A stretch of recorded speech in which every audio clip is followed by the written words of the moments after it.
Welcome to Samba Samba. Enjoy the video. In this video, I will show you how to make flan. First, let's create the essential caramel base. Gently melt 1 cup of granulated sugar in a saucepan over medium heat until it turns a beautiful amber color. Be careful, as it gets very hot. Once melted, immediately pour this golden liquid into a 9-inch round baking dish.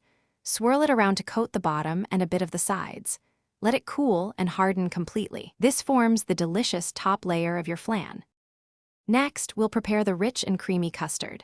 In a large bowl, gently whisk together 5 large eggs and 1 additional egg yolk.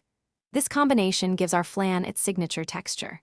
Then, slowly incorporate 1 14-ounce can of sweetened condensed milk, followed by 1 12-ounce can of evaporated milk. Finish with 1 teaspoon of pure vanilla extract. Stir until everything is just combined, avoiding too much air for a perfectly smooth custard. Now it's time to bake our flan to perfection. Carefully pour your smooth custard mixture directly over the cooled, hardened caramel in the 9-inch baking dish.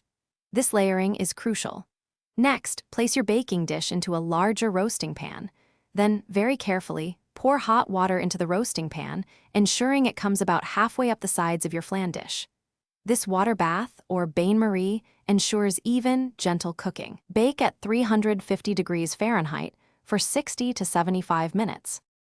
Once baked, your flan should have set edges with a slight jiggle in the center. Carefully remove it from the water bath and let it cool completely on a wire rack at room temperature. This step is important for its final texture. Then, transfer it to the refrigerator for at least 4 hours, or ideally, overnight. Chilling allows the flan to firm up and the flavors to meld beautifully. When ready to serve, simply invert the dish onto a serving plate, letting that luscious caramel cascade down. Enjoy your homemade flan. Thanks for watching. Consider subscribing if we helped you.